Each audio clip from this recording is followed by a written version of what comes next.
Okay, good morning. I, Roger Botten, call the meeting of the Student Attendance Advisory Committee to order at 9:01.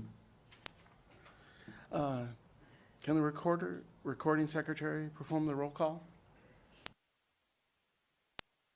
Present. Present. Carrie Pruitt. Lacey Kuhn. Present. Charles Aglabat. Ryan Killingsworth. Present. Shelley Buchanan. Present. Thank you.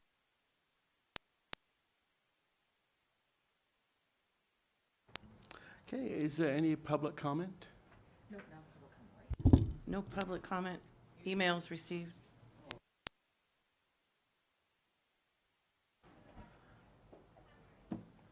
Okay.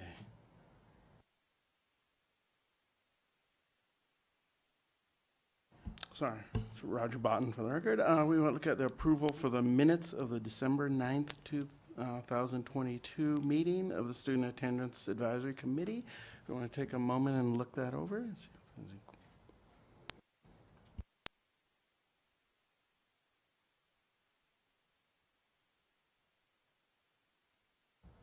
Is there any questions? Okay, can I get a motion to accept the minutes? Riley Killingsworth for the record. I make a motion to approve the minutes from last meeting. Jason Trevino, I'll second. Second? Okay. After the vote? No. Okay. Is there any comment, public comment on the minutes? No? All right, all in favor? Aye. Aye. Aye. Aye. Any opposed? No? All right, so it passes. Okay, we'll go to 2.02 presentation discussion on chronic absenteeism data and intervention tools in the Washoe County School District for the 2022 to 2023 school year. Okay, good morning, everyone. Rochelle Murillo for the record, and also Carrie Pruitt is now present for the record. Welcome, everyone. It's good to see you.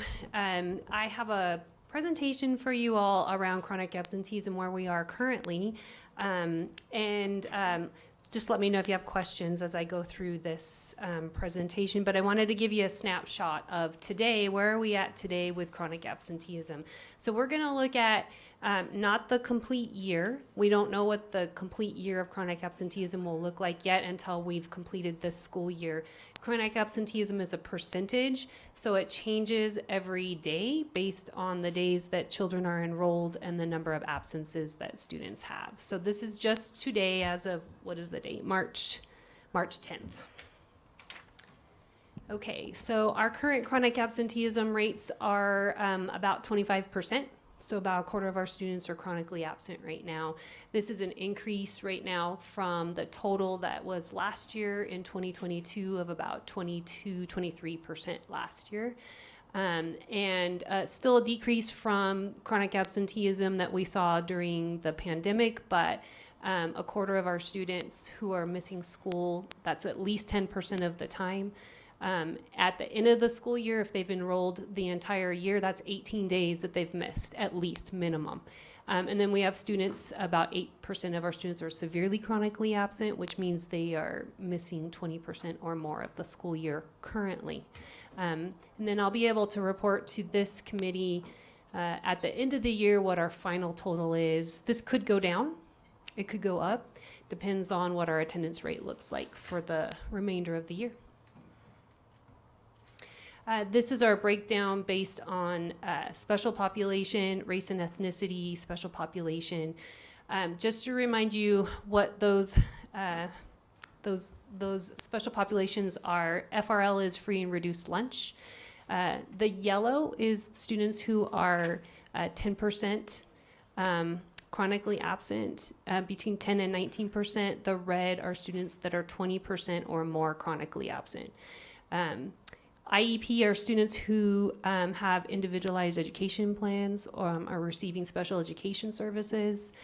EL are English language learners, so they're receiving English language learner services. CIT are children in transition. Those are students that are homeless.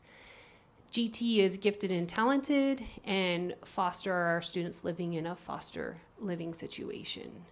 And I'll pause here for a second. There's a lot of information up there. You can see that our students that are CIT are our most severely and chronically absent special population, and our Pacific Islander and African American students are our most chronically absent based on race and ethnicity. Any questions on this slide?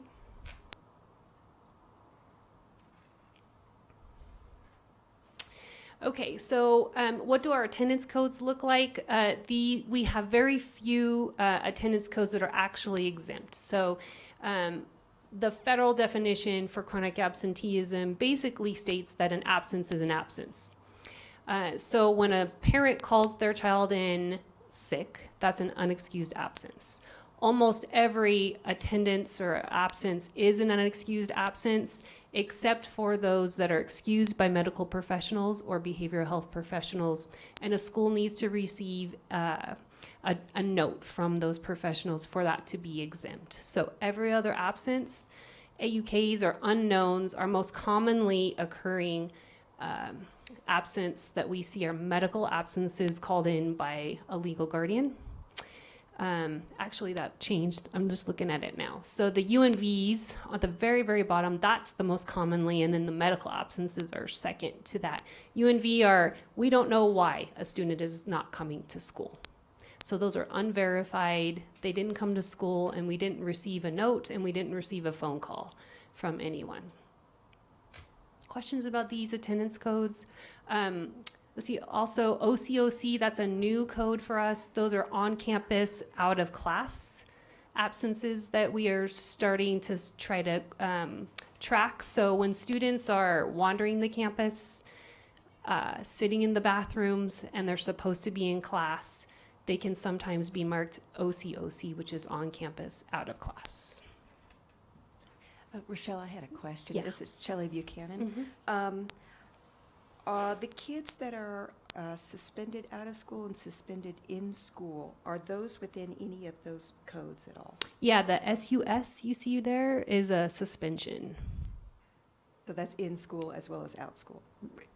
In school will be ISS. That's not going to come up here as an attendance event, but SUS suspensions, out of school suspensions will. So from here, it looks like that's occurred about 9,708 times. So remember, this is not days. These are also periods. So high school students have 7 classes. So if they were suspended for 7 classes, that's why these numbers are high like that, because they're counting all of the classes that a student would miss.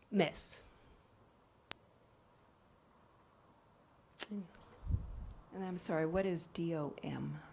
Domestic. So that might be a family emergency, something like that.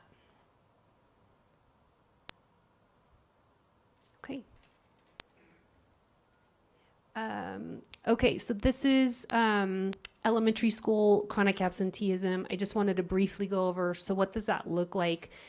Typically, we see fewer absences in elementary school. It increases in middle and in high. That's been typical for us for many years, and it's a national trend also. So you're going to see that reflecting in our current data right now. So about 17% of our students in elementary school are chronically absent. Very few are considered severely chronically absent at this point. So that's good news. But what we do know about this data when we're looking long-term at this data is students who have years of being chronically absent, that's a predictor of them being severely chronically absent and eventually dropping out in middle or high school. So these are the students that we really want to concentrate on focusing, supporting, and providing interventions to support the families and the students when we're working with them. Our middle school, you see they jump pretty significantly. Right now, 26% of our students in middle school are chronically absent, and 8% of our middle school students are severely chronically absent. And then we have a further jump in high school. Up to 34% of our students in high school are chronically absent. Back in the pandemic, over 59% of our students in high school were chronically absent. So So that's a pretty big jump, and about 16% of them are severely chronically absent. And I'll show you the grade, and you can see which grade is the most severely chronically absent. So this is our breakdown by grade level, pre-K up through 12th grade. And so when we look at those 12th graders who are the most severely chronically absent, very often if we looked back at their historical records of being absent, they've been absent for many, many years, probably through elementary school up into middle and high. So then you see these seniors who become more disengaged and have academic gaps. And so they're struggling with passing classes. And so we see our attendance sort of ticking up. We also hear students needing to leave school to work to help their families make ends meet, and those kinds of things. So that's some of what we see in terms of what happens as students age through our system. Questions about these? Okay, I'm going to briefly go through some of the interventions so that you all understand what are we doing as a district to intervene and help support our families and students who are struggling with attendance. So we have several different areas where we can pull actual data to look at. And so we looked at today, what you just looked at was a snapshot in time. That was our big reports. And so we have several different reports that we can look at as school staff to kind of think about who is chronically absent, how many days are they missing, how many consecutive days are they missing, which periods are they missing. So we could look at an individual student and see that every 5th period after lunch, the student is absent. And so we might be able to talk with a student and say, so what's happening at lunch that you're missing 5th period every day? Those are conversations where we can maybe intervene and provide some additional supports or interventions to a student. We've got graduation potential reports, our student profile, our dashboards. We can drill down to individual students, or we can look at school-wide data. So it's super helpful information. This is some of our district-wide data that we can look at as well. Okay, we have an early warning system. And this is something that looks at a variety of different areas so we can really think about prevention with a student. So it's looking at things like grades, suspensions, transiency rates, attendance. And so it rates students in terms of risk level when they have more than one of those areas that are kind of dinging. So if we have a student that's very transient, that's gonna contribute to where they land on the risk level, and it's gonna let us know as district staff, this student is struggling, they are moving to a lot of schools, or this student's attendance is impacting them, or they failed one or more of their core classes, and so we need to intervene now. So this is a helpful tool for us to look at as we are thinking about who do we need to intervene with. This is what our dashboards look like. So you can see the sorts of absences. We can drill down and see all the students that have missed, for example, 11 to 15 days. And we can click on that and see the names of those students so that we can start working with those students.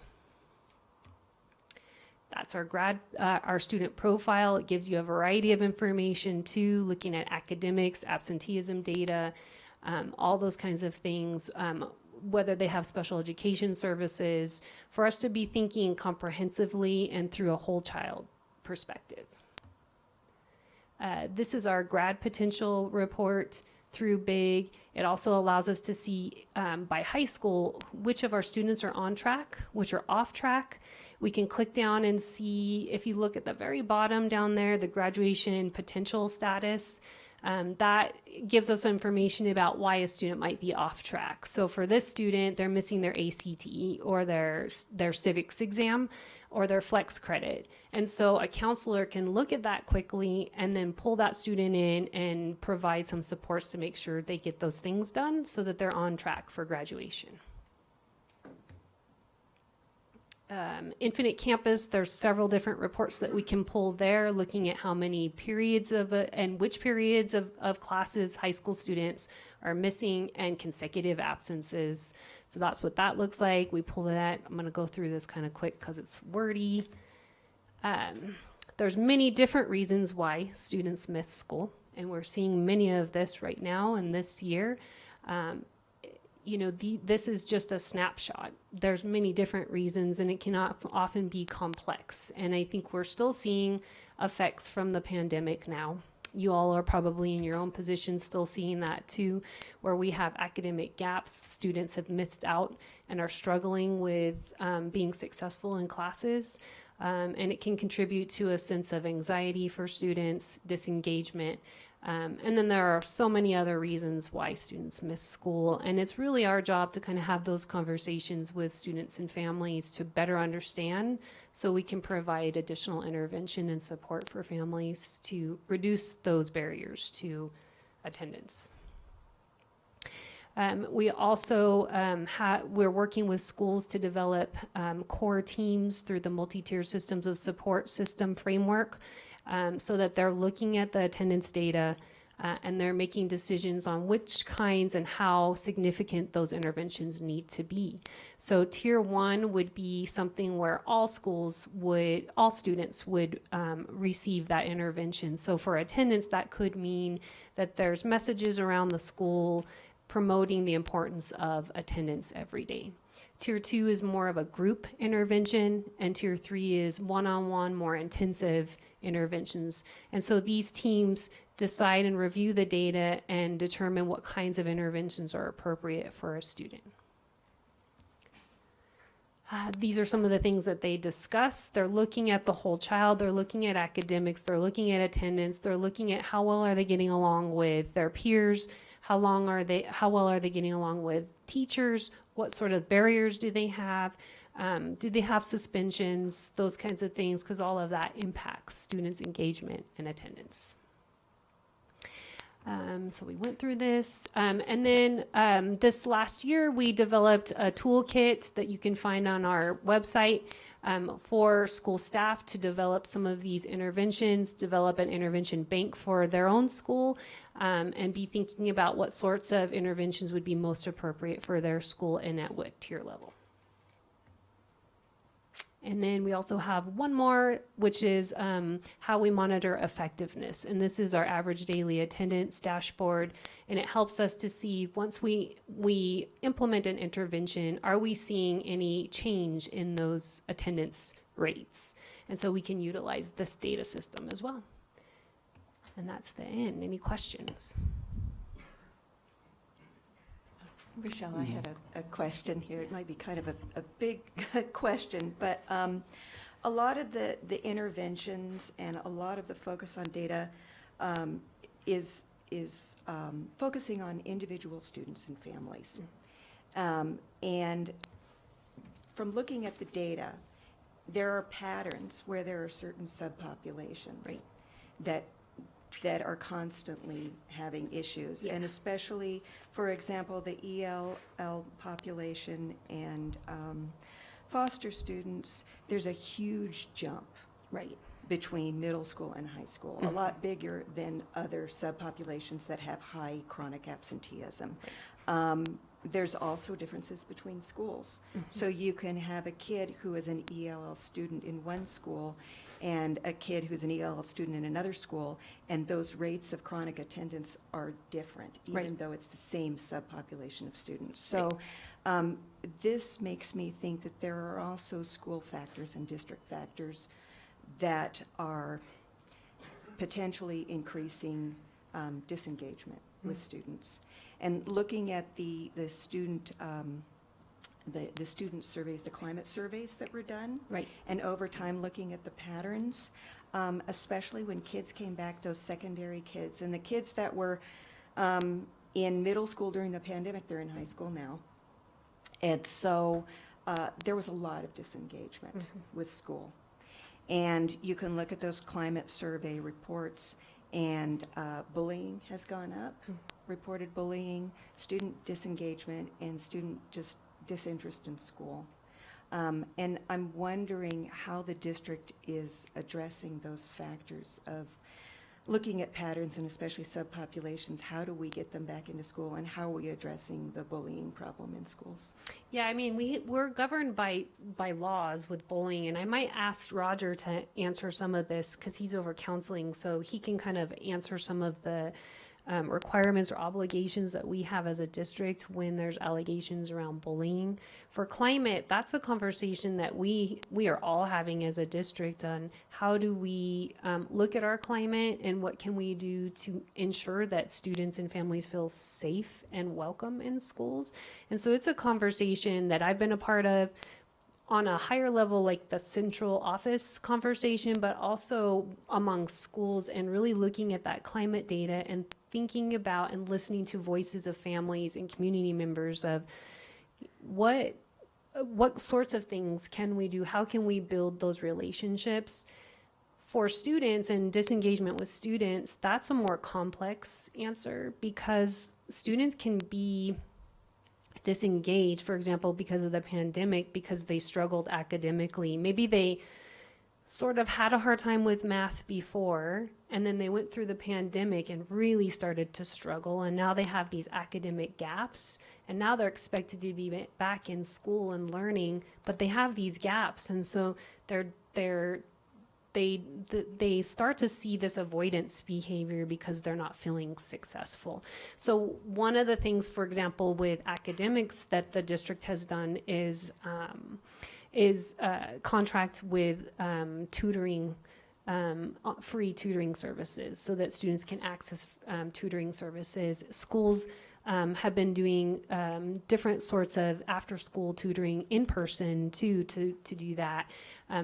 I've talked to schools who have implemented these support classes so that they're extra. For example, maybe they have a math class, but there's an extra math class that's just around support so they can work a little more one-on-one with teachers. So there's a lot of steps, but it's a process I think that's going to take a really long time. I think with any sort of relationship and trust and feeling welcome, it just takes time for us to sort of work through and hear how people are feeling and work through those climates. And so I hear our superintendent really leading some of that work, and I think it's super important for her. And so I think across our district, those conversations and that work is starting to happen right now. Does that answer your question? Okay, I'll let Roger talk. Roger Botten, for the record. Bullying is a complicated topic, just as attendance is. We do have requirements that every staff member is a mandated reporter of bullying. We do training with them yearly on that. And the procedure, we have pretty strict procedures. We do training the staff on what bullying looks like, how to identify that, how to address that. And they do have to intervene when they see that. And that's a requirement. Every case that we have, we're required to report that to the admin of the school. Every staff member, they see that, and they're also to intervene in that. But there's an investigation on all those. So the principal will look into that, start an investigation. There's paperwork that they have to do to turn in on that to prove that it has been addressed. So there is an investigation, and then there's consequences to students who are bullying. We go through that, and that usually includes counseling as well with those students on problem solving, conflict resolution, a lot of different things, depending on what that is. There's a wide range of why kids bully. I think if we just look at the outcomes, we are trying to address that. I know our department encourages, in October we have Bully-Free Month, and we encourage all our counselors, and most do that, classroom interventions and trainings on that with the staff and the students. So we do address that. It's tough. I mean, you look at the outcome, is every intervention going to be successful and stop the bullying? That's difficult to say. Now we attempt that, but if we were able to control the behavior, of every kid, we wouldn't have that issue. It is unfortunately a common occurrence. That doesn't mean that's acceptable, and we don't accept that. We don't have tolerance for that. We attempt that and have been doing it, and I think that's one of the main goals of most, at least in the counseling department, is to address bullying and try to do some preventative stuff on that and reach out to the kids, both victims, bystanders, and kids who are doing the bullying themselves. I think we've done a fairly good job of increasing awareness with our parents and staff and everything. And I think we see a lot of, and some of that, the incidents of it, some may just be due to the increased awareness that people know this is not okay and they report that. There is ways to report that, including Safe Voice, which is a online reporting system, and that goes directly to the counselors in the schools, that we can address that as well. And then I just want to, for the record, just make sure we're staying within the agenda scope of topic, because we haven't agendized bullying. While it could potentially stem into any sort of absenteeism, potential problems, we don't want to go too in the weeds on an off-topic item. Okay, any other questions about the presentation? No, Oh, sorry, just real quick. Going back to the very, very beginning when you had the 25% Yeah. chronic absenteeism Right. current data, do you happen to know or compare that to, because like one of the things that we've really been looking at is not so much last year or the pandemic, but pre-pandemic, like 2019 seems to be more relevant from my perspective and the things that I'm looking at, kind of like what was normal type of thing. Yeah. So do we have any number comparison to 19? Yeah, off the top, let's pull it up. But I think it was 16% is sort of our normal baseline for Okay. chronic absenteeism, which is typical for the nation. Well, here it says this is district. So this is about 12%. So we kind of fluctuated, but it was the low percentages. So 20, right before, so this says 2020, but this was like the 2019, 2020, it was 12%. So that's about what was average pre-pandemic for us. And then that, of course, shot up significantly when we tried to come back from school. And that was complicated too, because we were doing some hybrid models, and some students were just doing distance learning. Some were coming, some were not. So it was a complicated year, to say the least. Great, thank you. Yeah. Any further questions? Stop it. Okay, we'll move on to 2.03, presentation discussion on the progress of the middle school engagement program in the Washoe County School District for the 2022-23 school year. Okay, this is me again, Rochelle Murillo for the record. You all might remember that we had a private funder that funded last year something called a middle school engagement project that we had. They funded 3 positions for us. They were focused on 246 middle schools in our district. The private funders sort of chose the middle schools that they decided we were going to have the staff in. So each staff member was split between 2 middle schools. Half of their time was at one, half was at the other. And they're at Shaw, Mendive, Cold Springs, Clayton. I'm gonna forget. Swope and Vaughn. And so those, not Vaughn, I'm spacing one. Give me a pardon? Billinghurst, thank you. Okay, so those were the 6 middle schools that we chose to provide this intervention with. It was for 1 year. Those staff worked primarily on identifying students that are chronically absent at their schools and providing some more mentoring and case management at their schools for students that are chronically absent. There was also a component around intramurals there. And so there was a robotics program that students could engage in particular the students that they were working on, but any student could engage in that intramural robotics program. So there was funding for each school to purchase the programming for the robotics program.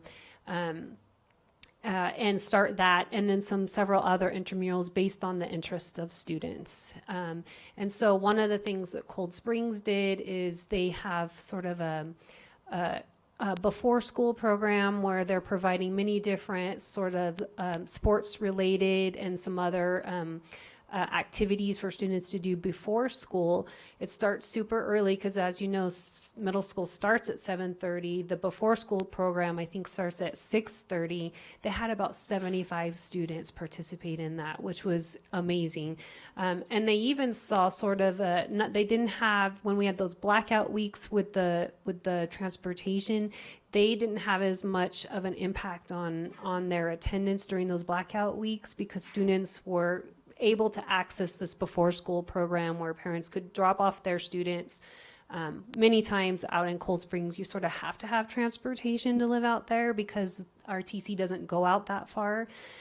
So they sort of have to have transportation, but they were able to drop off their students. Students could engage, eat breakfast, and then go to school there. And so those are some of the things that their funding has provided for that program.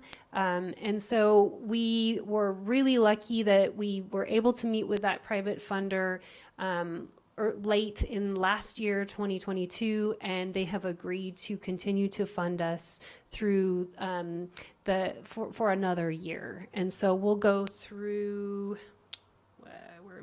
June 2024.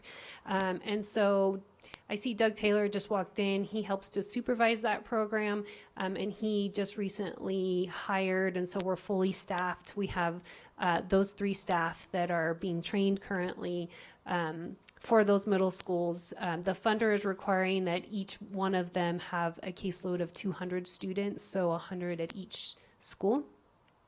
Providing support at those schools. They also work in partnership and collaboration with attendance officers who you're going to get to meet today. I'm super excited. That's next on the agenda. And so when they need to do home visits, they partner with that. They can collaborate on different things and work together within our department. So any questions on the middle school? That all sounds very exciting. Yeah. Do we have any indication how effective the program is? Is there a difference between the attendance rates between the schools that have the program and do not? Yeah, so we are actually looking at that right now. So our accountability department is working with us to pull some of that. So I'm excited to we'll be able to share some of that evaluation data with you. Some of the things that, we started out January 2022. It took a minute for us to hire people. And so once we got them started and going and trained, then summer came, and then we lost a couple of people because we weren't sure that we were going to get funded, and so they had to leave for a more permanent position. So now that we have full-time people, we're really excited to get some good data and do some good work and see if we see any change in attendance with school-wide, but also with individual students that they work with. Roger Botton for the record again. Are we looking at trying to expand that, or? Would love just to the same do that. schools? Yeah, I think that there is some interest in that with the funder. He has provided us $250,000 for the year. And I know that there's some conversation on expanding it. I don't know what that looks like yet, but there is an appetite to expand. Like to see that for all middle schools, if that would be possible to secure funding.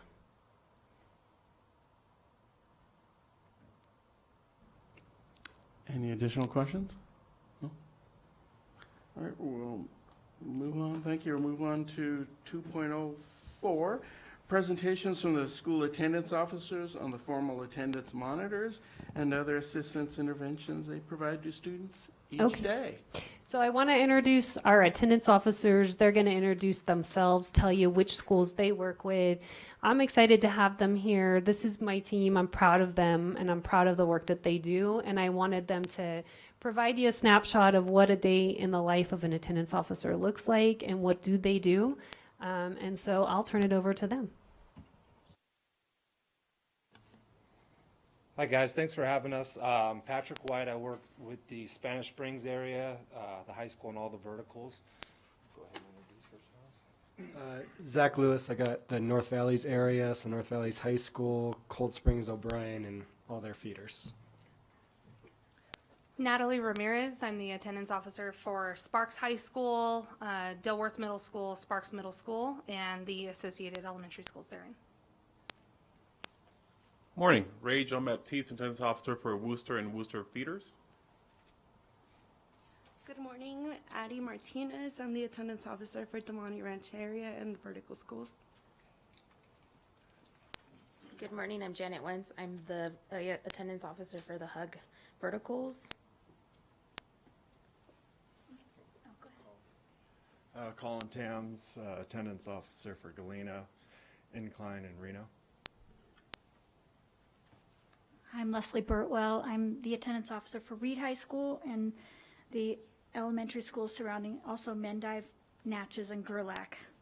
I'm going to start with I'm going to talk about this handout that we do. That's all of us right there in the schools that we supervise. Can you hear me okay? All right.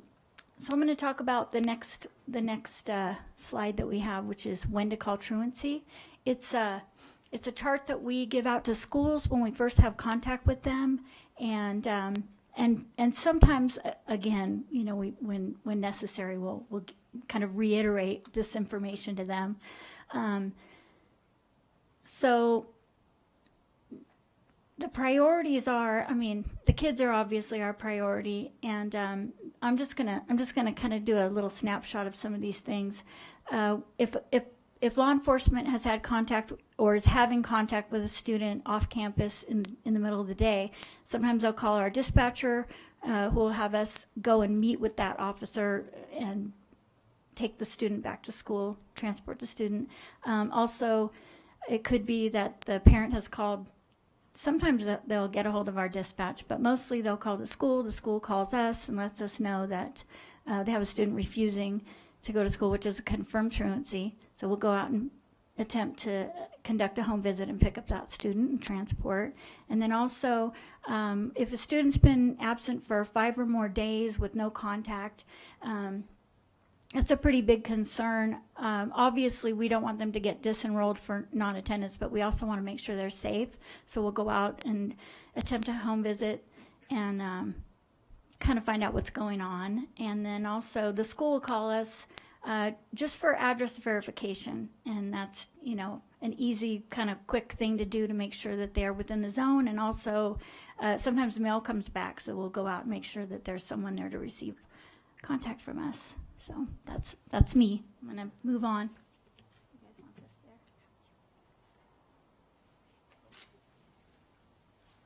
Morning, once again, Ray John Baptiste. I'm going to talk about resources as a whole collective group.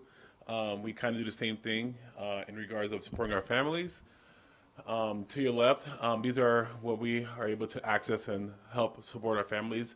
Catholic Charities, Emergency Food Pickup, Project 150, Clothing, Family Resource Center, Needs Assessment and Resource Brokering, Jen Evans, Behavioral Support, Case Management, and Human Services Agency.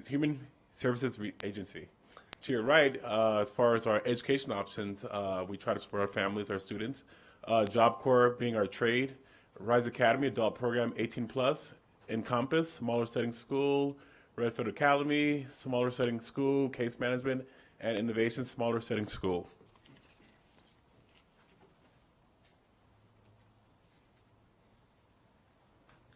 Yes, that's just some of the ones we try to connect them with. One of the big things that we do with students is put them on attendance monitors. That's essentially an attendance contract. We are required to have a caseload of 20 or more students at a given time. We are required to meet with them at least once a week, and during that process, we're trying to determine what are the barriers that are keeping them from attending school. You know, addressing any kind of the community resources he went over, trying to input any kind of interventions that we can in place, changing things at the school, setting up meetings with students and families, trying to get them to improve that attendance. A lot of times if we are successful with them, we have incentives that we can give out to them, gift cards. A lot of us will bring them lunch sometimes. set up different short-term incentives with them. When they're not successful, that's where we have to start to refer it up towards the Student Attendance Review Board, or continue to a juvenile services citation for habitual truancy. I'm going to talk a little bit about SARB, which is our Student Attendance Review Board, which is the next step after the attendance monitor. For a student to be referred to SARB, there has to be certain expectations met. At least 3 interventions must have been met by the school. Those interventions can look different depending on the student's needs or family's needs. So they can be interventions within the school or by supporting them with resources outside the schools. The attendance officer must have been involved, which is what Zach just went over. That's our attendance monitor. And every visit, every call, every communication we do have with the family must be recorded in attendance notes. And that is something that we urge our schools to do as well, just because that's the information we go off of. And then the attendance monitor has to be entered in the behavior tab so that other staff members can see if the student has already been worked with and placed on a attendance monitor. If the attendance monitor was not successful and the student and the family in general just need additional supports, that's when we as attendance officers go back to our admin or school counselor and tell them that we believe a SARB hearing will be needed for the family so we can move on with additional supports. And so once we do receive that date back, which it kind of goes through a process where it has to be reviewed, make sure the steps have been followed through, because if we have not been involved, it can be, it's preferred that we're involved so that we get to know the family a little bit before they come to SARB. So once we get that date, we are required, either us or the school counselor, to notify the family, and that we drop off a formal SARB letter to the family's home, and then we also confirm their attendance a day or two prior to the SARB hearing. Hello again. During the SARB hearings, there's 2 different ones. We have SARB, e-SARB for the elementary level, and then we have SARB for the middle school and high school level. During the SARB hearing, the attendance officer, AP of the schools,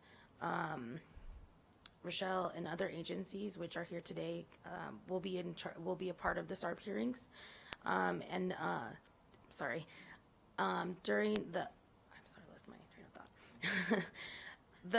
The next step during the meeting, the SARB recommendations, Rochelle will be documented, and the AP and myself, and there's a case manager assigned, will make sure that the families follow through with what is required for them to improve attendance. If the attendance is not improved, or this during the 45 days where the case manager will be following through with the family, if it's not successful with the middle school and high school, a citation will be requested through the AP, and then those are the things that the package should have consist of. The AP request form, which the schools will be in charge of, student face sheet, student attendance update, student current year behavior record, and then attendance notes, and then the 3 truancy letters that need to be sent out. Once we have the packet, once the packet is completed, the student will be cited at home or on campus. The citation will be then sent to Dodie, our intervention department secretary, and she will mail them to Jan Evans, and Juvenile Services then contacts the family directly for their court date.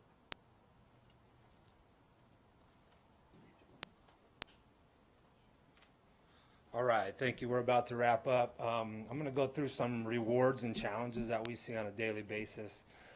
After that, we'll open it to some questions if you guys have anything for us. So some of the challenges, and I'm just going to go through this briefly, that we've seen, especially recently, are transportation with our issues in the busing and transportation department. Lack of continuity between schools, meaning, I think Rochelle touched on it, or there was a question earlier. a lot of times an administration can run things completely different in this school than they can in another school. So we have to be very adaptive to different school sites. All of us have between 9 or 10 school sites, and every single one of them could run differently.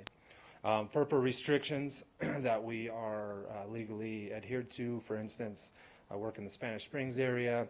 I work a lot with the Reno Sparks Indian Colony. They have their own truancy officer, their probation department, their own human services agency, and unfortunately, a lot of times information can't be shared freely back and forth. Lack of resources, alternative education locations, mental health. I'm sure you guys have heard a lot about that in our community as far as the lack of resources. Those are the big ones as far as challenges. And then these guys wanted to put dogs up there because we are constantly dealing with the vicious dogs going into our home visits and whatnot. So some of the rewards, the biggest reward that we see is when we worked with the kids, oftentimes for many years, or a family, is if we can get a kid to graduate or get their high set. Watching that kid walk across the stage after a lot of hard work from many different agencies, many different hours put in here, is the ultimate reward, I think, for everybody up here today. We get a chance to build relationships not only with families and schools, and then changing the life path of a kid. Anyone who's done case management for any amount of time knows,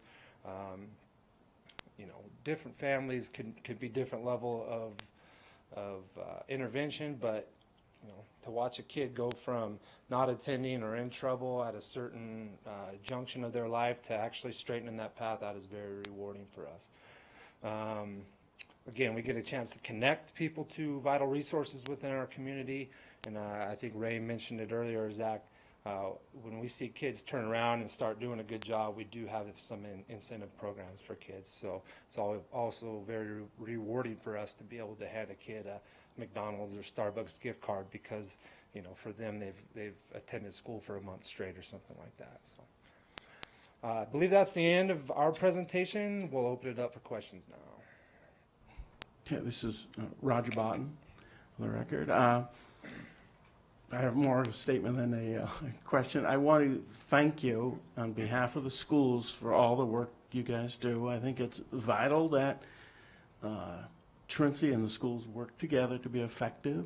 Love the presentation, very informative. I'd love to have you guys come to one of my meetings, talk with my staff and the counselors.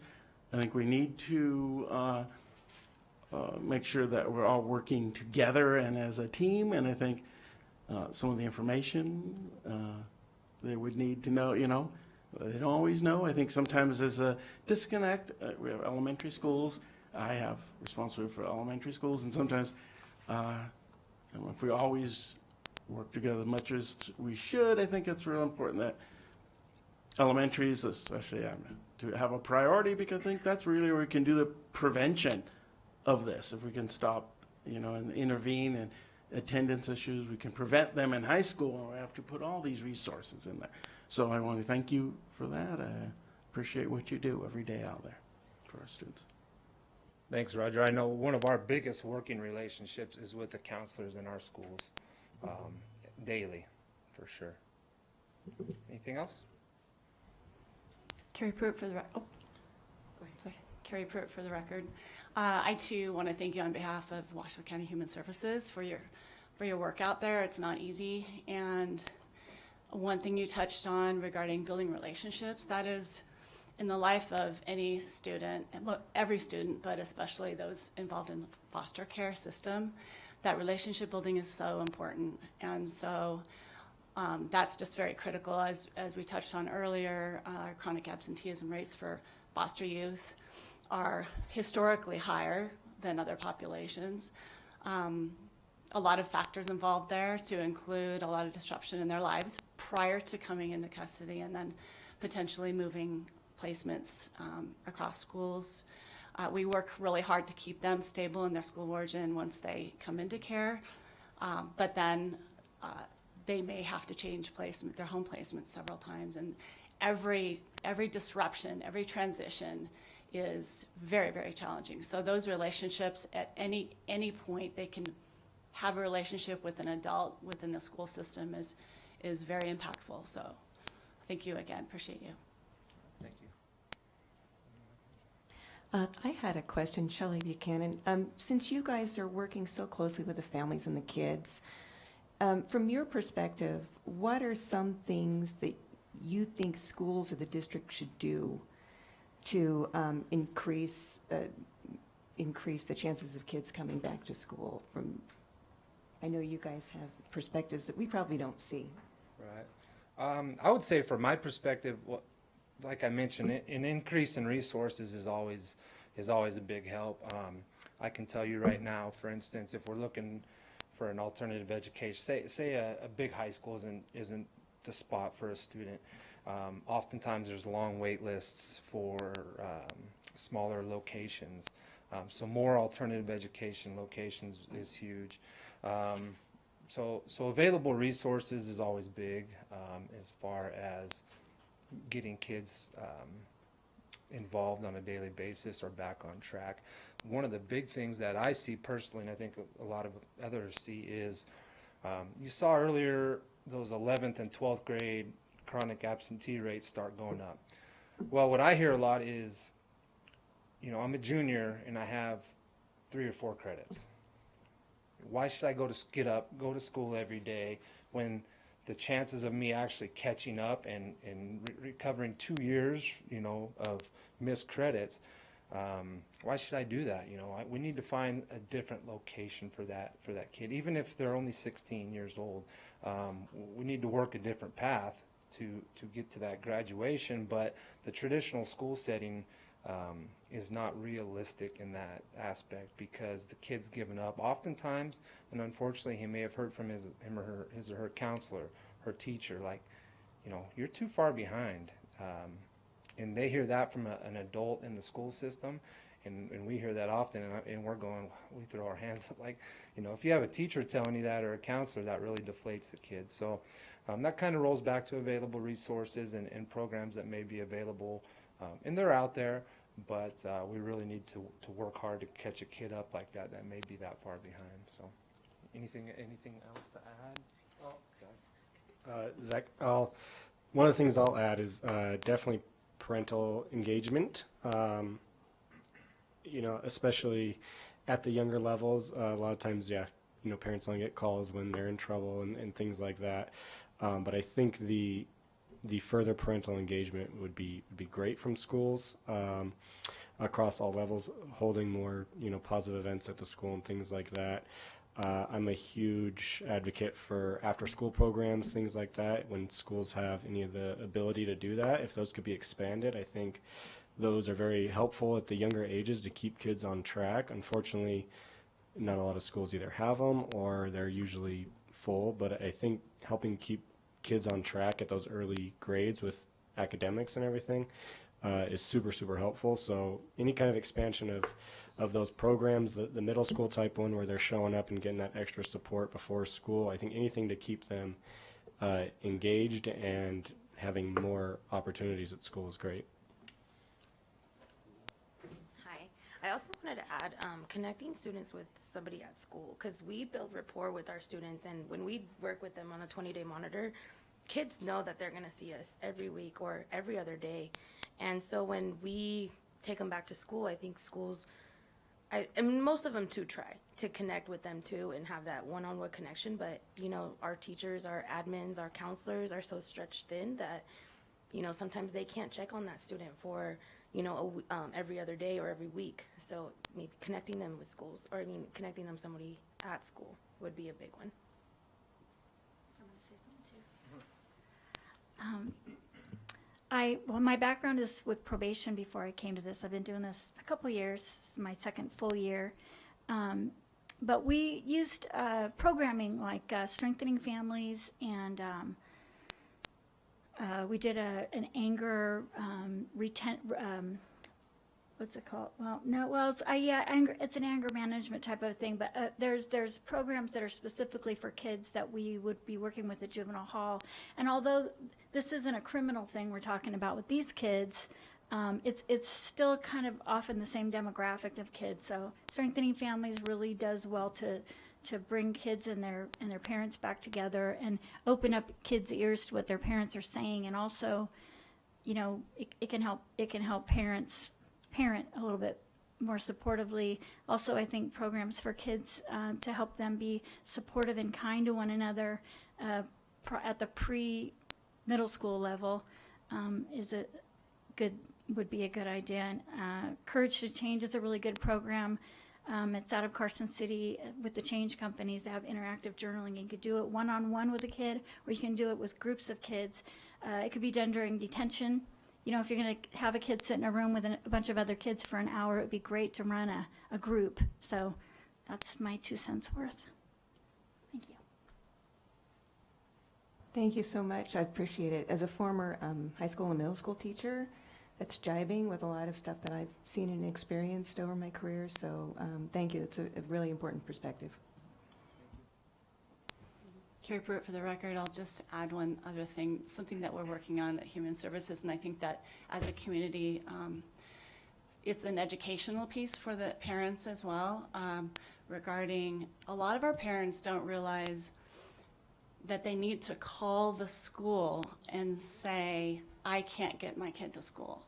They feel like when they're calling the school that we just had this happen the other day with a foster parent, that they're excusing the kid.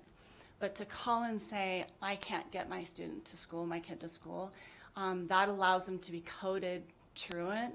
And if we don't have those that coding, that truancy coding, then this student can't be held accountable and goes through those next levels. And so we're working really hard to let our parents know that you need to call the school. And then we've had some codes changed, and then the student, like, if the parent feels powerless, then the student at least has more accountability to the family and to the school system. Yeah, that's completely true. We also work daily with the attendance secretaries, the registrars, because they'll sometimes look to us, hey, you know, do you want me to put this as a domestic, a confirmed truancy? But you're right, to get that paper trail rolling, to get those confirmed truancy letters out so we can go to take it to different levels if we need to. Not only the parent, but the school secretarial staff as well. We work quite a bit with. Okay. Any further questions? All right. Well, thank you. Thank you. At this point, I'd like to ask if there's any public comment.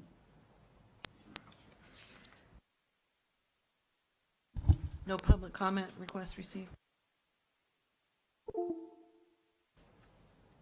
All right, well, our next meeting is on June 9th.